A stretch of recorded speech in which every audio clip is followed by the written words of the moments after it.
സഭയാണ്. അതിനകത്ത് ചില മെത്രാന്മാർ കോൺഗ്രസ് ജ്വരം കയറി വിവരക്കേട് വിളിച്ചു പറയുക. അപ്പം നമ്മളതിനെപ്പറ്റി അഭിപ്രായം പറയേണ്ടി വരും. അങ്ങനെയുള്ള അഭിപ്രായം ഇപ്പോൾ പറഞ്ഞത്, അല്ലാതെ ഒരു വിശ്വാസികളെ എവിടെ ചെയ്യാനും ഈ വിശ്വാസി ആരെങ്കിലും കേൾക്കുമോ? ഇത് മെത്രാന്ന് പറഞ്ഞാൽ കേൾക്കുമായിരുന്നു, പിന്നെ എന്ത് എളുപ്പമാണ്. അതറിയില്ല. ഇനി കണക്ക് കാണിക്കാത്തവർക്കെതിരെ നടപടി അപ്പോൾ ഉണ്ടാവുമോ ഇനി ഇതിൻ്റെ ഭാഗമായി? ഉണ്ടാകണം എന്ന് ഞാൻ ആവശ്യപ്പെടുകയാണ്. പിന്നെ സഭയാണെങ്കിലും വേണ്ടില്ല, ആരാണെങ്കിലും വേണ്ടില്ല, വിദേശത്ത് പണം വാങ്ങിയിട്ടുണ്ടെങ്കിൽ അത് കണക്ക് കാണിക്കണം. അതിനകത്ത് ആദ്യം പ്രതിയാകാൻ പോകുന്നത് പിണറായി വിജയനാണ്. മനസ്സിലായില്ലേ? കണക്ക് കാണണം. കണക്ക് കൊടുത്തില്ല പിണറായി വിജയനും അകത്ത് പോകണം. പിണറായി വിജയൻ അകത്ത് കിടന്ന് പടപടാതെ പഠിക്കുന്ന കാണാൻ നീ ധൈര്യമായിട്ട്.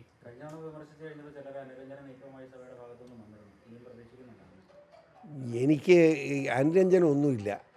നിയമം വരും, നിയമം പാലിച്ചോളാം എന്ന് പറഞ്ഞാൽ സന്തോഷമായിട്ട് പോകാം. പാലിക്കരുതെന്ന് പറഞ്ഞാൽ ബലമായിട്ട് പാലിപ്പിക്കും, അത്രേ ഉള്ളൂ. നേരത്തെ അന്ന് പറഞ്ഞ വിമർശനത്തിൽ പിന്നെ തെറ്റായി പോയെന്നുള്ള ഖേദമെല്ലാം ഉണ്ടായിരുന്നു. എൻ്റെ പൊന്നുമോനെ, നീ ഇങ്ങനെ എന്നോട് ചോദിക്കുക, ഞാനങ്ങനെ ഖേദിക്കുന്നവനാണോ? പറ. എനിക്ക് ബോധ്യത്തോട് പറഞ്ഞു, അതുകൊണ്ട് ഇവൻ എങ്ങനെ ഖേദിക്കുന്നു? അതല്ല. അതിനകത്ത് ഊളൻ എന്നൊരു വാക്ക് ഉപയോഗിച്ചു. ഒരു മെത്രാനായതുകൊണ്ട് ഊളൻ വേണ്ട, അത് മയപ്പെടുത്തി. ഊളൻ എന്നുള്ള വിഡ്രോ ചെയ്തു. ഇപ്പോഴും ഞാൻ പറഞ്ഞിട്ടുണ്ട്, അത് വിഡ്രോ ചെയ്തിരിക്കുന്നു.